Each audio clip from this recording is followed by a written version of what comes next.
अस्सलाम वालेकुम friends and family and welcome to my YouTube channel गोलिस्टिक फैस। आज की मेरे पॉडकास्ट में जो मेरे मेहमान हैं उनका नाम है उमर सईद, जो रिसेंटली पर्थ मूव हुए 491 वीज़ा पे और उनका ऑक्यूपेशन है फ़िल्म एडिटर। तो वो सारे कंटेंट क्रिएटर्स जो फिल्म टीवी प्रोडक्शन इस प्रोफेशन से वाबस्ता हैं, इनके लिए ये आज का पॉडकास्ट जो है बहुत ही इन्फॉर्मेटिव होने वाला है। तो चलिए आज के पॉडकास्ट का आगाज़ करते हैं और वेलकम करते हैं हमारे गेस्ट को। अस्सलाम वालेकुम उमर सईद भाई, कैसे हैं? खैरियत से आप? वालेकुम सलाम जी सर, अल्लाह का शुक्र, सब ठीक ठाक। Thank you so much Umar भाई पॉडकास्ट में आने के लिए। बहुत शुक्रिया आपका। बहुत उमर भाई एक शॉर्ट इंट्रोडक्शन दीजिएगा ऑडियंस को प्लीज़। जी मेरा नाम आपने बताया उमर सईद है और मैं पाकिस्तान में फ़िल्म मेकिंग से वाबस्ता था।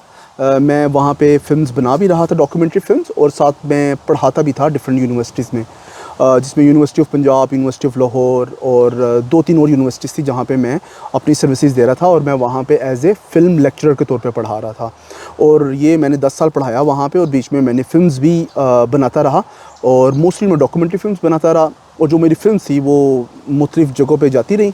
और 2019 में मैंने सोचा कि मैं ऑस्ट्रेलिया आऊँ और फिर मैंने थोड़ा सा इस पर रिसर्चिंग शुरू की और मुझे पता चला कि आप ऑस्ट्रेलिया में एज ए फ़िल्म मेकर के तौर पे आप इमिग्रेशन ले सकते हैं। जी, तो SOL लिस्ट में जो प्रोफेशन है, जो ऑक्यूपेशन है, वो फिल्म एडिटर है या फिल्म मेकर है? अच्छा, शॉर्ट टर्म जो लिस्ट है, मतलब ऑडियंस के लिए शायद थोड़ा सा उसको जनरली करने के लिए कि 2 तरह की लिस्ट होती हैं, एक होती है लॉन्ग टर्म और एक होती है शॉर्ट टर्म। तो जो फिल्म मेकिंग के जितना भी आपको इमिग्रेशन ऑक्यूपेशन लिस्ट मिलेगी, उसमें मोस्टली जो फिल्म मेकिंग वाले हैं वो शॉर्ट टर्म लिस्ट में आते हैं, लॉन्ग टर्म लिस्ट में कुछ भी नहीं आता है। तो उसमें ये था कि जब मैंने उस पर रिसर्च करना शुरू की तो मुझे पता चला कि यहाँ के कुछ रीजन्स, जिस तरह से साउथ ऑस्ट्रेलिया था, NSW था, वो ऑफशोर वाले फिल्म मेकर्स को की एप्लीकेशंस ले रहे थे। वैसे ये ऑक्यूपेशन तो वेस्टर्न ऑस्ट्रेलिया के अंदर अपना भी है, जहाँ पे हम इस वक्त मौजूद हैं पर्थ में, यहाँ पे अपना भी है। लेकिन बेसिकली जो मैंने जब उसको किया, लेकिन जो वेस्टर्न ऑस्ट्रेलिया वाला था ऑक्यूपेशन, वो सिर्फ और सिर्फ ऑन शोर को लेते थे। यानी कि जो बंदा यहाँ पे मौजूद है और वो फिल्म एंड टीवी प्रोडक्शन में किसी भी कैटेगरी में फॉल करता है तो वो उस पर अप्लाई कर सकता है। तो यहाँ पे फिल्म का एक नहीं है सिर्फ, बल्कि मल्टीपल हैं। यानी कि फिल्म डायरेक्टर है जी, उसके अलावा न्यूज़ कास्टर्स हैं, उसके अलावा जर्नलिस्ट हैं, उसके अलावा PR पब्लिक रिलेशंस वाले हैं, कम्युनिकेशन वाले हैं। मतलब काफ़ी उनकी लिस्ट आती है शॉर्ट टर्म में, और वो डिपेंड करता है कि किस रीजन में वो ओपन है। अच्छा, आपको जो शॉर्ट इंट्रोडक्शन था, जो आपने बताया कि पाकिस्तान में आपकी क्या एजुकेशन एक्सपीरियंस, इसको थोड़ा और मैं एलोबरेट करना चाहूँगा। आपने किस चीज़ में बैचलर्स किया उमर भाई वहाँ से? मैंने अपना मास्टर्स किया था वहाँ पे फिल्म एंड टीवी प्रोडक्शन में, और बाद में मैंने MPhil किया और वो मैंने किया मैस कम्युनिकेशन में, लेकिन उसमें मेरी स्पेशलाइजेशन थी वो डॉक्यूमेंट्री प्रोडक्शन थी। अच्छा, मैंने इतने लोगों से मेरी मुलाकात तो नहीं हुई जो फिल्म या टीवी से रिलेटेड इन्होंने एजुकेशन हासिल करी हो। आपका इंटरेस्ट कैसे डेवलप हुआ इस फील्ड में? मेरा इंटरेस्ट, बस ये बहुत पुरानी बात है, 2008 की बात है। 2008 में मैंने ये शुरू किया था। तो 2008 में मेरे कुछ दोस्त थे जो फिल्म मेकिंग, जो कि प्रोडक्शन से रिलेटेड काम करते थे। तो उनके साथ ज़रा थोड़ा उठना बैठना ज़रा था। तो उन्होंने मुझे बताते थे कि क्रिएटिव आइडियाज़ के बारे में, फिल्म्स के बारे में। तो आपको पता है जब भी आप यंग होते हैं तो आपको ऐसी चीज़ें बड़ी अट्रैक्ट करती हैं और वो सारा। लेकिन फिर मैंने सोचा कि मैं इस फील्ड में एक्सेल कर सकता हूँ। तो मैंने कुछ कोर्स किया, पहले शॉर्ट सा कोर्स किया। उसके बाद फिर पहली दफ़ा इंट्रोड्यूस हो रहा था मास्टर्स फिल्म एंड टीवी में, तो पाकिस्तान में। तो मैंने उसमें एडमिशन लिया और मेरा एडमिशन हो गया। तो फिर बस उसके बाद बस बड़ा फिर सीरियसली इसको लेना शुरू किया। मतलब इस बार फिर उसके बाद ये सिर्फ शौक नहीं रह गया था, बल्कि एक प्रॉपर जॉब बन गई थी कि इसमें। तो इसमें पढ़ाते क्या होंगे? इसमें मोस्टली तो hands on tool, hands on software kind of experience होता होगा ना, तो उसको बताएं। सर, इसमें इस तरह से आप देख सकते हैं इसको कि जिस तरह से आप अगर प्लम्बिंग का कोर्स करते हैं जी, तो प्लम्बिंग में आप उसको स्किल बता रहे होते हैं कि आपने ऐसे ऐसे करना है, ये पैरामीटर्स हैं, ये आपने इस तरह से इसको चीज़ों को करना है। इसी तरह से सेम ये भी ज़्यादा स्किल डेवलपमेंट प्रोग्राम ही होता है। इसके अंदर क्या करते हैं कि हम उनको इंडिविजुअली हर चीज़ सिखा रहे होते हैं, स्क्रिप्ट राइटिंग सिखा रहे होते हैं। स्क्रिप्ट राइटिंग के बाद उनको जो प्री प्रोडक्शन होती है, जिसमें जो भी सारे स्टेप्स हैं, स्टोरी बोर्डिंग से लेके उसका स्क्रीन प्ले डेवलपमेंट, उसका ट्रीटमेंट, उसकी जो लोकेशन रैकीज़ होती हैं, इस सारी चीज़ें, ऑडिशनिंग होती है, सारा ये पहले प्री प्रोडक्शन में हम ये सिखा रहे होते हैं उनको कि आपने जब अगर शूट करना है तो फिर आपने कैसे शूट करना है, क्या चीज़ें, क्या रूल्स हैं, कहाँ पे आप कैमरा रख सकते हैं, कहाँ पे नहीं रख सकते हैं, ऑडियो कैसे आपने उसको, मतलब जो सारे सबको यूज़ कैसे करना है टूल्स को। तो ये बड़ा बड़ा बैलेंस है टेक्निक का भी और at the same time aesthetics का भी। तो ये जो सारे टूल्स इक्विपमेंट हैं ये यूनिवर्सिटी में होते हैं, आपने परचेज करने पड़ते हैं? जी, वैसे जो यूनिवर्सिटीज़ होती हैं उनके पास अपने स्टूडियोज़ होते हैं और वो स्टूडियोज़ में आपको फैसिलिटेट कर रहे होते हैं सारा का सारा कि आप इसको कि वो आपको बच्चों को चीज़ें दे रहे होते हैं। सर हम अपने स्टूडेंट्स को पढ़ाते थे तो उनको चीज़ें मिल रही होती थी और वो उस पर इम्प्लीमेंट कर रहे होते थे। और मैं एक बात ऐड करना चाहूँगा इस सारी चीज़ में कि मैंने बहुत कम ऐसी फील्ड देखी हैं जिसमें इतना अच्छा रिस्पॉन्स आता हो स्टूडेंट्स का, बहुत ब्रिलियंट रिस्पॉन्स आता है। बेशक स्टूडेंट आपका 50% नंबर लेके क्यों ना आया हो, लेकिन वो ये एक ऐसी चीज़ है जो पैशन ड्रिवन है और बच्चे बहुत बहुत अच्छा काम करते हैं। अच्छा, बहुत अच्छा तो काम क्या करते हैं। क्या इनरोलमेंट होती होगी पर ईयर? सर डिपेंड करता है, कुछ यूनिवर्सिटीज़ में एक सेमेस्टर में 100 बच्चा भी ले रहे हैं, 150 बच्चा भी ले रहे हैं। काफ़ी जो बच्चे हैं वो फिल्म एंड टीवी की तरफ आ रहे हैं पाकिस्तान में। चलें, पढ़ाई तो कर ली, उसके बाद जॉब एस्पेक्ट क्या है? क्या जॉब्स वगैरह इजीली मिल जाती है ये पढ़ाई करने के बाद? मुझे लगता है कि पाकिस्तान की अगर मैं बात करूँ ना, क्योंकि मैंने पाकिस्तान में 13 साल या 14 साल जॉब की है पाकिस्तान में, मुझे ये लगता है कि पाकिस्तान में एक डॉक्टर बन के जॉब लेना शायद मुश्किल होगा, लेकिन फिल्म एंड टीवी करके आपके लिए जॉब लेना या आपके लिए काम करना सबसे आसान है। हमारे जितने भी मतलब हमारे कुछ 70% 80% स्टूडेंट जो कि पैशनेट होते थे जी, वो तो अपने स्टडी के पहले साल के बाद कमाना शुरू कर देते थे। अच्छा। हाँ, मतलब हर एक ने 50,000 60,000 70,000 80,000 या लाख रुपया वो कमा लेता था, क्योंकि वो करता क्या थे कि वो अपनी स्किल्स ऑफर करते थे कि किसी को कैमरा वर्क चाहिए तो वो कैमरा मैन चले गए, असिस्टेंट प्रोड्यूसर चले गए, एडिटर चले गए, साउंड में चले गए, मतलब हर एक अलग अलग डिपार्टमेंट है। और पाकिस्तान में बहुत ज़्यादा उसकी मतलब एक अपॉर्चुनिटीज़ थी उसको करने के लिए, तो वो इस तरह से उनका काफ़ी बेहतर तरह से रिस्पॉन्स होता है और बच्चे बहुत जल्दी कमाना शुरू कर देते हैं। तो आप फिर टीचिंग वाली साइड पे क्यों चले गए? टीचिंग साथ पैरेलल थी। अच्छा। टीचिंग मुझे पैशन था पढ़ाने का और मुझे अच्छा लगता था। और टीचिंग में आप खुद बहुत लर्न कर रहे होते हैं, बच्चा तो जो कर रहा होता है लेकिन आप बहुत लर्न कर रहे होते हैं। तो एक ये चीज़ थी जो कि मुझे बड़ा ड्राइव करती थी। और हम ना बच्चों के साथ, क्योंकि हमारी स्टडीज़ थी वो बड़ी प्रैक्टिकल स्टडीज़ थी। Practical studies in the sense कि हम क्या करते थे कि हम जब बच्चे के साथ स्क्रीन प्ले डेवलप कर रहे हैं, उसकी प्रोडक्शन कर रहे हैं, उसकी एडिटिंग में उसकी हेल्प आउट कर रहे हैं, तो वो बड़ा हैंड्स ऑन एक्सपीरियंस था। तो वो इंटरेस्टिंग होता था बहुत ज़्यादा सब चीज़ों के साथ करना उसको। तो टीचिंग के साथ साथ आपके पास और क्या एक्सपीरियंस थे पाकिस्तान में? मतलब आपने किसी ड्रामा में काम किया, किसी फिल्म में, पाकिस्तान में मैंने अपनी डॉक्यूमेंट्री फिल्म्स काफ़ी ज़्यादा बनाई। 2010 में मैंने ट्रैवल करना शुरू किया तो मुझे ये पता चला कि पाकिस्तान में पाकिस्तान से जो फिल्म मेकर्स हैं वो फिल्म्स बना के अपनी फिल्म्स बाहर के फिल्म फेस्टिवल्स वगैरह में एग्जिबिट करते हैं। तो फिर मैंने 2010 में ट्रैवल करना शुरू किया। यूरोप में मोस्टली करता था, यूके में करता था, और मैंने फिर हर साल 1-2 दफ़ा जाना वहाँ पे, यूरोप जाना और वहाँ पे जाके अपनी फिल्म स्क्रीन करवाना, वहाँ पे लोगों से मिलना, नई कॉन्टैक्ट लेना, अपनी फिल्म्स डॉक्यूमेंट्री चैनल्स को बेचना, ये सारा काम मैं अपनी फिल्म्स के ऊपर करना शुरू कर गया। मोस्टली मैं शॉर्ट फिल्म्स बनाता था, फिर उसके अलावा कुछ एड्स के साथ काम किया, कुछ और चीज़ों के साथ काम किया, और वो साथ चलता रहा, लेकिन अपनी फिल्म्स के ऊपर ज़्यादा फोकस रखा, जो कि साल भी कोई 1 बन जाती थी, 2 बन जाती थी, जितने भी आपकी हिम्मतें बन जाती थी। तो एक रीसेंट ग्रेजुएट के लिए ये पॉसिबल था ये सारी चीज़ें स्पॉन्सर करना कि वो ओवरसीज ट्रिप्स कर सके, डॉक्यूमेंट्रीज बना सके? सर उसमें मेरे लिए तो पॉसिबल इस तरह से था, और रिसेंट ग्रेजुएट के लिए भी पॉसिबल है, क्योंकि आपको पैसे नहीं देने पड़ते थे कोई। यानी कि अगर आप पाकिस्तान में प्रोडक्शन बहुत सस्ती है, फिल्म प्रोडक्शन बहुत सस्ती होती है, तो फिल्म प्रोडक्शन में ये होता है कि अगर आप पाकिस्तान में आपके पास 50,000 रुपया भी है ना, तो आप फिल्म बना लेते हैं, क्योंकि आप जो लोग हैं वो सारा आपको सपोर्ट कर रहे होते हैं। इतनी महंगी फील्ड नहीं है एज़ कम्पेयर टू ऑस्ट्रेलिया। अगर हम फिल्म बनाएंगे तो हमें बहुत बजट रखना पड़ेगा, अमेरिका में इससे भी ज़्यादा है। लेकिन पाकिस्तान में ना आपकी बड़ी चीज़ें जो आपके दोस्त वगैरह कर लेते थे, तो वो बड़ी सस्ती फिल्म बन जाती थी अगर आप उसको अच्छा आइडिया एक्सिक्यूट करें, रादर देन कि अगर आपके पास प्लानिंग नहीं तो फिर तो आपका 10 लाख भी लग जाएगा और कुछ भी नहीं निकलेगा। तो अगर 50,000 में भी फिल्म बन जाती थी, फिर बाद में हम फिल्म फेस्टिवल में फिल्म भेजते थे, वो फिल्म सेलेक्ट होती थी तो फिर वो हमें इन्वाइट करते थे फेस्टिवल में, तो फिर हम फ्री जाते थे वहाँ पे, मतलब मैं तो फ्री जाता था। तो ये एक्सपीरियंस भी काउंट होता है जब आप वीज़ा के लिए अप्लाई करते हैं? मैं आप 4-9 वीज़ा की तरफ स्विच कर रहा हूँ। एक तो आपके पास टीचिंग एक्सपीरियंस है, फिल्म एडिटर का आपके पास एक्सपीरियंस है, आपके पास डिग्री है, अब जो ये डॉक्यूमेंट्रीज बना रहे हैं ये भी एक्सपीरियंस की तरफ काउंट होता है? बिल्कुल ये काउंट होता है, लेकिन जब आप इमिग्रेशन की बात करते हैं स्पेशली ऑस्ट्रेलिया में जी, तो आपके लिए ये बिल्कुल मैटर नहीं करता है कि आपने कितने टूर किए हुए हैं दुनिया में। आप बेशक पूरी दुनिया घूमे हुए हैं या बेशक आप एक मुल्क भी ना घूमे हुए हैं, इमिग्रेशन के पॉइंटिंग सिस्टम है, आपने पॉइंट सिस्टम पूरा करना है और आपने वहाँ से आपकी इमिग्रेशन हो जानी है। अब इसका मैं प्रोसेस थोड़ा सा बता देता हूँ कि मैंने प्रोसेस कैसे शुरू किया। जी। 2019 में बस मैं एक दोस्त के साथ गया था एक बंदे से मिलने जो कि कंसल्टेंट था वहाँ पे, तो उसने मुझे बताया कि कुछ ऑक्यूपेशंस आते हैं वहाँ पे ऑस्ट्रेलिया में, और आपको ऑस्ट्रेलिया में इमिग्रेशन अप्लाई करनी चाहिए। ठीक है। ऑस्ट्रेलिया में हालांकि उस टाइम पे मेरे पास अमेरिका का वीज़ा भी था, यूरोप के वीज़ा मेरे लगे होते थे, कनाडा का वीज़ा भी था, मतलब मेरे पास मल्टीपल वीज़ाज थे। लेकिन ऑस्ट्रेलिया ये था कि ऑस्ट्रेलिया में मेरी फैमिली होती थी, मतलब बड़ी देर से मेरी फैमिली यहाँ पे ही है, मेरे भाई यहाँ पे हैं, मेरी वालदा भी यहाँ पे। तो मुझे एक वो था क्रेज़ कि मैंने ना ऑस्ट्रेलिया कभी ना कभी जाऊँगा मैं जी। लेकिन पहले मौका नहीं बना कभी जाने इस तरह यहाँ पे आने का, लेकिन शौक था। तो 2019 में मैं एक दोस्त के साथ गया, तो उसमें वहाँ पे उसने कहा कि आपका ऑक्यूपेशन क्या है, तो मैंने उसको कहा कि मैं फ़िल्म का काम करता हूँ, फ़िल्म टीवी का। उसने कहा कि यार आप ऑक्यूपेशन अपने ढूंढो लिस्ट में और आप देखो और आप अप्लाई करो। मैंने उसके ऊपर रिसर्च करना शुरू कर दी 2019 में। मुझे कुछ ऑक्यूपेशंस मिले जो कि मेरी फील्ड के रिलेटेड थे। उसमें एक ऑक्यूपेशन मुझे मिला फिल्म एडिटर का जी।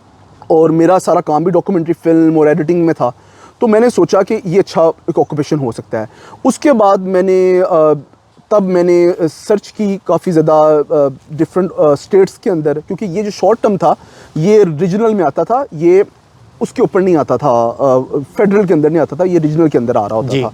तो जब रीजनल में मैंने देखना शुरू किया तो मुझे साउथ ऑस्ट्रेलिया मिला और NSW मिला, न्यू साउथ वेल्स मिला, जहाँ पे ये फिल्म एंड टीवी वाले जो हैं वो ऑफ शोर के लिए आती हैं, ऑफ शोर जो कि बाहर है ऑस्ट्रेलिया से। जब मुझे वो नज़र आए तो मैंने साथ ही जो रिक्वायरमेंट थी PT IELTS वगैरह वो किया। जब मैंने वो कर लिया, जब मेरी हर चीज़ पूरी हो गई, और उसमें फिर बाद में आपने एक असेसमेंट अप्लाई करनी होती जो कि वेट असेस के थ्रू मेरी हुई थी। वो असेसमेंट अप्लाई की, वो मेरे लिए मुश्किल नहीं थी क्योंकि मेरा एक्सपीरियंस था, मेरी सब चीज़ें सही थी। तो वो मेरी उन्होंने पॉजिटिव दे दी असेसमेंट। तो एक असेसमेंट और एक IELTS, ये 2 चीज़ें थी और अब मैंने सिर्फ अप्लाई करना था। पॉइंट्स कितने हुए थे आपके? सर मेरे पॉइंट्स थे 95। अच्छा माशाल्लाह। हाँ, जब मैंने अप्लाई किया, जब मैंने 90 पॉइंट्स को ब्रेक डाउन कर सकते हैं आप, अगर याद हो आपको? सर उसमें PT के पॉइंट्स थे मेरे, गालबन 20 पॉइंट PT के थे। उसके अलावा मेरे पॉइंट्स थे एज के थे जी। उसके अलावा मेरे सिंगल होने के पॉइंट थे क्योंकि मेरी शादी नहीं हुई थी। और साथ ही मेरा उसके ऊपर उसके बाद पॉइंट्स मिले मुझे, रीजनल के पॉइंट्स मिले, क्योंकि जब रीजनल में अप्लाई करते तो 15 पॉइंट्स उसके भी मिलते हैं। तो इस तरह करते करते मेरे को 95 पॉइंट्स बन गए थे। लेकिन 2019 में जब मेरे पास असेसमेंट आ गई और PT वगैरह सब मेरी इंग्लिश रिक्वायरमेंट्स पूरी हो गई, तो उसके बाद कोविड आ गया और वो सारा का सारा काम ना मेरा उधर ही हॉल्ट हो गया। लेकिन आपने एक्सप्रेशन ऑफ इंटरेस्ट सबमिट कर दिया था जी, 90 पॉइंट्स पे। एक्सप्रेशन ऑफ इंटरेस्ट सबमिट हो चुका था जी। अब सिर्फ और सिर्फ मसला ये था कि अब दोबारा से ऑक्यूपेशन निकलेगा किसी भी रीजन में और मेरा वीज़ा अप्लाई होएगा। तो उसके बाद ये होना शुरू हुआ कि जब मेरा ऑक्यूपेशन 2020 चला गया कोविड में, 2021 चला गया कोविड में, 2022 में दोबारा से लिस्ट इन्होंने रीजन में ओपन करना शुरू किया ऑक्यूपेशंस। अच्छा, उन्होंने लिस्ट बंद कर दी थी कोविड के? जी, मतलब आप ऑफशोर से अप्लाई नहीं कर सकते वीज़ा। ऑफशोर बंद हो गया था ना, ऑफशोर से आप नहीं आ सकते थे। और जो मैं वीज़ा अप्लाई करना चाह रहा था वो 190 या 491 वीज़ा था, तो जो कि परमानेंट रेजिडेंट वीज़ा कंसिडर्ड होते हैं यहाँ पे, तो मैंने वो करना चाह रहा था। फिर 2022 में कहीं दोबारा उन्होंने ओपन किया, मेरा तब तक IELTS एक्सपायर हो चुका था लेकिन असेसमेंट थी मेरे पास। मैंने दोबारा एक PT जो कि इंग्लिश लैंग्वेज है वो मैंने किया, उसमें मेरे जो रिक्वायर्ड मार्क्स थे वो फ़ौरन आ गए, पहले में ही आ गए, और मैंने स्टेट स्पॉन्सरशिप अप्लाई कर दी साउथ ऑस्ट्रेलिया से। तो मेरी साउथ ऑस्ट्रेलिया से 3 महीने बाद मेरी उन्होंने मुझे इनविटेशन भेज दिया, मैंने वीज़ा डाल दिया और फिर मेरे वीज़े को 2 साल लगे और 2024 में मेरा वीज़ा आया था। इसमें भी काफ़ी टाइम लग गया, मतलब 491 वीज़ा, एक्सप्रेशन ऑफ इंटरेस्ट और इनविटेशन आने के बाद आपने अप्लाई कर दिया, उसके बाद भी 2 साल लगा उन्होंने प्रोसेस करने में। 2 साल लगे। वो वजह इतनी देर? मैं तो उसको समझता हूँ कि मैं 2019 से शुरू हुआ हूँ टेक्निकली। 2019 से 20, 21, 22 तो आपके वो कोविड खा गया।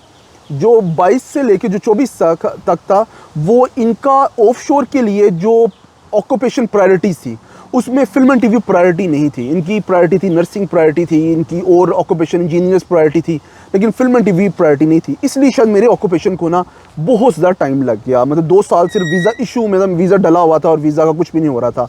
लेकिन इस फरवरी में मेरा वीज़ा फिर जो है वो एकदम से आ गया और मैं इधर आ गया। अच्छा है, माशाल्लाह वीज़ा आ गया। अब ये बताएं टोटल कॉस्ट कितनी आई सर? कॉस्ट इस सारे प्रोसेस में जो कॉस्ट थी वो तकरीबन मेरा ख्याल है कि कोई, अगर मैं इसको करूँ तो आज के रेट के मुताबिक कोई 6000 ऑस्ट्रेलियन डॉलर, यानी 10-11 लाख खर्चा आ गया। 10-11 लाख रुपए पाकिस्तानी, लेकिन ये 5 साल 6 साल के अंदर आया। तो देखना ये स्टिल फीजेबल। जो स्टूडेंट्स जो आते हैं पढ़ने के लिए यूनिवर्सिटी में, कम से कम उनकी एक सेमेस्टर की फ़ी ही 12,000 से 16,000 के बीच होती है जी। अगर आपके पास पाकिस्तान में तालीम है, तजर्बा है और स्किल्स हैं, तो एज अ स्टूडेंट आने के बजाय आप 491 अप्लाई कर सकते हो, जो थोड़ा टाइम कंज्यूमिंग तो है लेकिन आपको टुवर्ड्स पीआर वो लेके जाएगा, आपका ऑक्यूपेशन लिस्ट में भी है। तो क्या सजेस्ट करेंगे आप इस बारे में? सर मैंने तो यहाँ पे आके जो स्टूडेंट की लाइफ देखी है उसमें तो मैं totally I am up for it कि जब भी कोई बंदा अप्लाई करे तो कोशिश करे कि वो यहाँ पे पीआर वीज़ा के ऊपर ही है। उसकी वजह ये है कि जब स्टूडेंट यहाँ पे आते हैं तो उनको तो पहला सबसे बड़ा मसला ये होता है कि उन्होंने 2 साल के अंदर $50,000 इनको फीस देनी है। और जब आप यहाँ पे आते हैं, आप जब यहाँ के खर्चे देखते हैं और जब यहाँ पे आप कमाते हैं, फिर आपको पता चलता है कि $50,000 कमाना पाकिस्तान में शायद आपको लगता है, क्योंकि मुझे एक बात लगती है कि जब आप पाकिस्तान से निकलना चाह रहे होते हैं ना तो एक पैनिक होता है आपको, आप कहते हैं निकलो निकलो निकलो।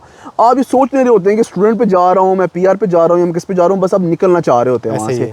और लेकिन उसके अंदर आप फिर कभी कभार ऐसे होता है कि अगर आप स्टूडेंट पे आ जाएं फिर आपको बहुत स्ट्रगल करनी पड़ती है और 4-5 साल बाद भी आपने यही वीज़ा अप्लाई करके ही आगे आपने पीआर की तरफ जाना है। तो मेरा ख्याल है कि अगर पाकिस्तान से होता है तो बेहतर है और ये सबसे बेहतर तरीक़ाकार है। ऐसा ही। चले, आपने तो माशाल्लाह बाकी दुनिया भी घूमी है और कंट्रीज़ का भी विज़िट किया है और आप ऑस्ट्रेलिया में हैं, तो कैसा आप फील कर रहे हैं ऑस्ट्रेलिया को अगर आप कंपेयर करें बाकी कंट्रीज़ से?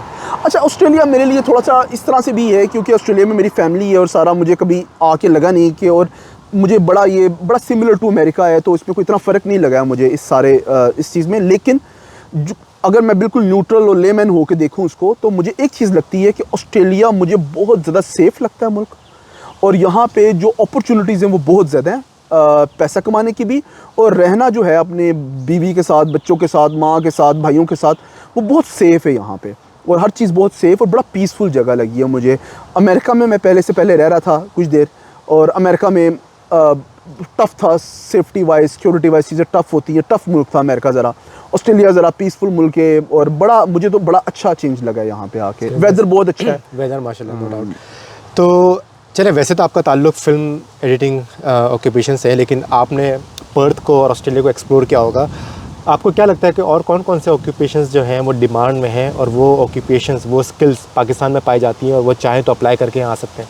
सर बहुत सारी स्किल्स हैं, मतलब मुझे तो ये बात की होती है कि हैरानगी होती है कि लोगों को पता नहीं है, और लोग सवाल पूछते भी हैं अक्सर कि यार आप कैसे गए और क्या हुआ और कैसे आप आए हो, लेकिन शायद कोई ये नहीं मतलब करता है कि वो जाके रिसर्च करे, एक्चुअली रिसर्च करे। ये मैं आपको एक और बात बता दूं कि जितना भी ये प्रोसेस किया, ये सारा मैंने खुद किया। आप किसी एजेंट के पास नहीं? मैंने किसी एजेंट के पास नहीं गया था, मुझे गाइड ज़रूर किया था उसने कि यार आपको करना चाहिए, लेकिन उसके बाद मैंने सारा खुद किया। मैंने ग्रुप्स ज्वाइन किए हुए थे फेसबुक पे, व्हाट्सएप पे, और अगर कोई हेल्प चाहिए होती थी तो मैं उनसे मांग लेता था, तो वो मुझे बता देते थे कि आप ऐसे कर लो, ऐसे कर लो। लेकिन आप खुद जाएं, वेबसाइट्स के ऊपर जाएं, हर ऑक्यूपेशन नज़र आएगा आपको वेल्डर भी नज़र आएंगे, आपको पीआर वाले लोग भी नज़र आएंगे, आपको एनिमेटर भी नज़र आएंगे, आपको साउंड वाले लोग भी नज़र आएंगे, आपको हर बंदा नज़र आएगा। अगर फिल्म की बात करूँ, अगर दूसरे ऑक्यूपेशन की बात करें तो उसके अंदर भी हर ऑक्यूपेशन अवेलेबल है।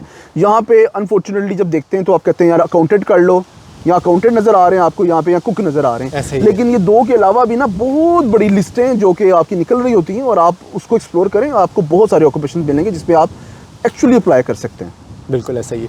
ये बताएं, अब आप अपनी फील्ड से रिलेटेड जॉब भी ढूंढ रहे होंगे यहाँ पर्थ में, तो पर्थ के अंदर या ऑस्ट्रेलिया के अंदर फिल्म एडिटिंग, फिल्म मेकिंग, इसकी मार्केट कैसी है और क्या कहते हैं इसके बारे में? अच्छा, सिडनी और मेलबर्न में तो उसकी मार्केट बड़ी है जी, लेकिन वेस्टर्न ऑस्ट्रेलिया जो कि पर्थ है इस वक्त, यहाँ पे इतनी बड़ी मार्केट नहीं है इसकी। लेकिन और मैं आजकल इस पर जॉब भी ढूंढ रहा हूँ, डेफिनेटली मैं इसमें देख रहा हूँ चीज़ों को काफ़ी ज़्यादा, और मुलाकात भी चल रही है, इंटरव्यूज़ भी चल रहे हैं काफ़ी ज़्यादा। लेकिन मैंने एक बात जो देखी है वो ये है कि वेस्टर्न ऑस्ट्रेलिया बहुत इंटरेस्टेड है फिल्म मेकिंग में, अपनी फिल्म मेकिंग को बढ़ाने में। और रिसेंटली ये यहाँ पे एक साथ ही जगह मलागा जो कि एक सबर्ब है, उस सबर्ब में ये एक स्टूडियोज़ भी बना रहे हैं जो कि $300 मिलियन के स्टूडियोज़ बना रही है, और वो चाहते हैं कि वेस्टर्न ऑस्ट्रेलिया एक हॉलीवुड बने ऑस्ट्रेलिया का। लोग यहाँ आके वीडियोस वगैरह बनाए। हाँ, इवन मैंने सुना था कि कोई टर्मिनल भी देने लगे एयरपोर्ट का इनको, अच्छा। मतलब कि सिर्फ उनके लिए, ताकि जो क्रू हैं वो वहाँ पे आएँ और इस तरह से वो करें।